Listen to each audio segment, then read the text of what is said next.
तो दोस्तों stock market में काफ़ी बार ऐसा होता है कि कोई टेक्निकल ग्लिच के कारण ट्रेडिंग बंद हो जाती है। कई बार ऐप चलना बंद हो जाता है जिसकी वजह से नुकसान ट्रेडर या इन्वेस्टर का होता है। कई बार ये ब्रोकर की गलती होती है, लेकिन कई बार एक्सचेंज या बाकी के जो मार्केट एंटिटीज़ हैं वो भी इसमें इन्वॉल्व होती हैं। 24 फरवरी इसी साल को ऐसा ही कुछ हुआ था जब एनएसई नेशनल स्टॉक एक्सचेंज ने चलना ही बंद कर दिया था। मतलब एक्सचेंज वो शट डाउन फॉर 4 आवर्स। अब जाके सेबी ने उस पे फ़ाइन भी लगाया था, लेकिन आज की तारीख में सेबी ने इनके ही एम्प्लॉयज़ को नोटिस भेजा है कि इनके खिलाफ़ क्यों कोई कार्रवाई ना की जाए। इस वीडियो में देखेंगे कि एग्जैक्टली क्या पूरा मामला था, आपको याद भी दिला देंगे और साथ में ये भी देखेंगे कि आज की तारीख में इन एम्प्लॉयज़ के ऊपर ये गाज क्या गिर रही है और एनएससी का इसके ऊपर क्या कहना है और इन सब चीज़ों का आपके ऊपर क्या इम्पैक्ट है। तो आइए शुरू करते हैं।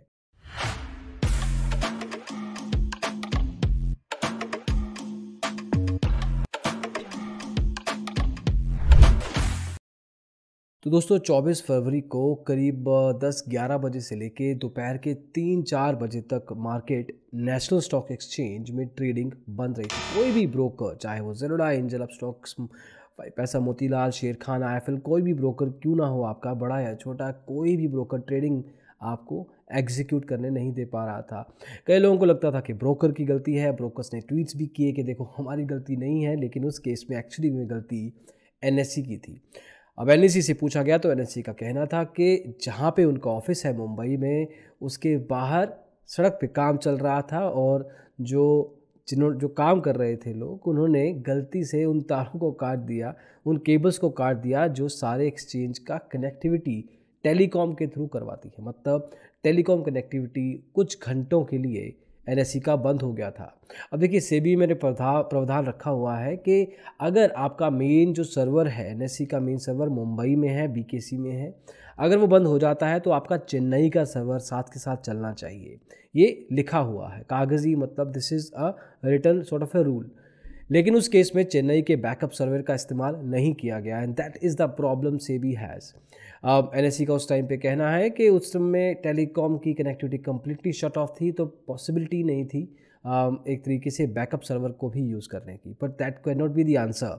आप जिम्मेवारी से पीछे नहीं हट सकते, क्योंकि आपका नुकसान पता नहीं क्या हुआ होगा, लेकिन बहुत सारे ट्रेडर्स, इन्वेस्टर्स, चाहे वो रिटेल लेवल पे हैं चाहे इंस्टीट्यूशनल लेवल पे हैं, दोनों का नुकसान अच्छा खासा हुआ था दोस्तों। तो दिक्कत दोस्तों इस तरह से बनी। ये था सारा मामला। अब जाके सेबी कह रहा है कि आपको हमने फ़ाइन लगाया था 25 लाख का, तो उन्होंने फ़ाइन दिया था, लेकिन क्या बस बात यहीं पे रफ़ा दफ़ा हो जाए पैसा दे के? सेबी इस चीज़ को थोड़ा और आगे लेके आ रहा है। सेबी का कहना है कि जो आपके एम्प्लॉइज़ थे, जिन्होंने डिसीजन प्रोसेस में जो एक तरह से इन्वॉल्व थे, उनको सामने लाया जाए, उनसे पूछा जाए कि उन्होंने ये डिसीजन क्यों लिया, उन्होंने बैकअप सर्वर का इस्तेमाल क्यों नहीं किया और क्या सिर्फ तारों के ऊपर पूरा का पूरा स्टॉक मार्केट एक तरह से खड़ा हुआ है। तो that is actually very laughable कि अगर कुछ तारें कट जाती हैं या बंद हो जाती हैं या चलना ख़त्म हो जाती है आज की टेक्नोलॉजी की एज में, तो हम ये कह देंगे कि स्टॉक मार्केट बंद हो सकती है, क्या हो गई।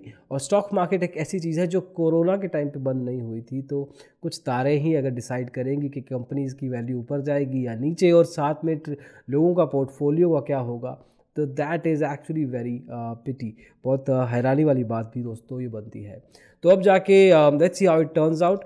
नोटिस भेजा है, शो कोज नोटिस एनएससी के स्टाफ को। ये नोटिस गलत नहीं है, इनफैक्ट ये फ़ाइन अच्छा खासा होना चाहिए। अब जाके हालांकि सेबी ने रूल बना दिया है कि जो मर्ज़ी हो, अब आपको backup server as per rule लेके आना ही पड़ेगा। तो आप चाहे 4 सर्वर बनाएं बैकअप या 10, डज नॉट मैटर। चाहे तार टूटे या कुछ भी, does not really matter. Again you have to make sure कि विद इन 45 मिनट्स आपका सर्वर, बैकअप सर्वर रेडी हो और आप जो ट्रेडिंग लोग कर रहे हैं, इन्वेस्टर्स लोग कर रहे हैं, जो मार्केट चल रहा है वो चलते रहना चाहिए। तो एक तरीके से this has gone a bit strict this time. NSC को शो कोज नोटिस तो मिल गया है, लेकिन कुछ ना कुछ मामले पे लोगों को कहना है, एनएससी के स्टाफ का कहना है कि देखिए हमने 25 लाख का फ़ाइन तो दे दिया है, अब हमने बैकअप सर्वर का भी प्रावधान डाल दिया है, लेकिन अब पिछली जो गलती हुई वो सिर्फ हमारी गलती नहीं है, वो तो सरकारी काम चल रहा था वहाँ पे, लेकिन सिर्फ इतना कहना भी नागवार है। अब बात करते हैं कि इससे आपके ऊपर क्या इम्पैक्ट पड़ता है। देखिए स्टॉक मार्केट में MII मार्केट इंफ्रास्ट्रक्चर इंस्टीट्यूशंस होती हैं, उसमें डिपॉजिटरीज आती हैं, एक्सचेंज आते हैं, ब्रोकर्स आते हैं, सेबी खुद आता है, अब इन क्लियरिंग हाउस आते हैं। इन सब की अलग अलग जिम्मेवारियाँ होती हैं और अगर ये अपनी जिम्मेवारी नहीं निभाते तो इनके ऊपर फ़ाइन डलता है पर मिनट के ऊपर भी। मतलब ऐसे रूल आ गए हैं कि हर मिनट का आपको नुकसान एज एन एंटिटी देना पड़ेगा। अम, अब जब ये सब चीज़ें होती हैं, पर आप सोच के चलिए कि अगर आप किसी ट्रेड में हैं, if you want get out of the trade, लेकिन अगर आपका ब्रोकर की ऐप, आपकी एक्सचेंज का सिस्टम या कुछ भी ऐसी चीज़ जो आपके कंट्रोल में नहीं है वो ना चले, तो उसकी ज़िम्मेवारी आपकी तो नहीं रही। अब ज़िम्मेवारी किसी और की है। तो आपका जो नुकसान हुआ उसकी भरपाई कौन करेगा? तो मोर और लेस ठीक है, SEBI is asking these questions and figuring out कि हम देखो काम कर रहे हैं, लेकिन this should actually reach out to the retail customer, retail trader, institution जिसका भी फ़ायदा या नुकसान हुआ है। और ये चीज़ें मैथमेटिकली चेक होनी चाहिए कि उस पॉइंट इन टाइम पे किस फलां ट्रेडर या किस फलां इंस्टीट्यूशनल इन्वेस्टर का नुकसान इतना या फ़ायदा उतना हो सकता था, और अगर किसी का नुकसान हुआ है तो उसकी भरपाई भी करनी चाहिए। नहीं तो ज़्यादातर लोग ट्विटर पे ट्वीट करके छोड़ देते हैं, लेकिन हमें ये याद रखना चाहिए कि मे बी आपका शायद नुकसान ना हुआ हो, लेकिन ऐसे बहुत सारे लोग होंगे जिनका हज़ारों लाखों रुपए का नुकसान इन पर्टिकुलर 4 घंटों के कारण हुआ हो सकता है।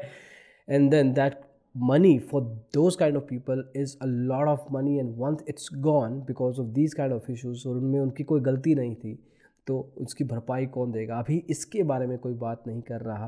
तो SEBI must actually talk about this. Actual में इम्पैक्ट, एक्चुअल में फ़र्क तब पड़ेगा जब सेबी के काम से फ़र्क तब पड़ेगा रिटेल ट्रेडर को, जब ये वैल्यू जो पूरा का पूरा जो फनल बना रखा है, मतलब कि अगर ये गलती है तो इसका ये नुकसान है, तो ये नुकसान का जो वैल्यू है वो उस बंदे तक पहुंचना चाहिए जिसका एक्चुअल में नुकसान हुआ था इस पूरे के पूरे सिस्टम में। तो अभी as of now these are more और लेस एक तरह से दूसरी जगह पे बॉल फेंकी जा रही है, बट मोर और less when it comes to the retail trader उसकी ध्यान इस पूरी एपिसोड में अभी तक रखने की कोशिश नहीं की गई है। Let's see what it comes out to be, but ऐसे ग्लिच आने कम हो जाएंगे, दैट इज़ फॉर श्योर। ये भी एक अच्छी न्यूज़ है। इन चीज़ों से ये सीखने को ज़रूर मिलता है कि जब से भी एक वॉच डॉग की तरह, एक चौकीदार की तरह खड़ा है कि मेकिंग श्योर कि ये चीज़ें ना हो, थोड़ा स्ट्रिक्ट स्टेप्स लेता है, तो ये फ़ायदा ज़रूर है उन चीज़ों का कि आगे चल के इन चीज़ों के होने के दोबारा चांसेस कम हो जाते हैं। Well, let's keep it that way, that's a good positive as well for us. अभी के लिए इतना ही दोस्तों, अगली वीडियो में जल्दी ही मिलेंगे। Thank you so much, bye bye.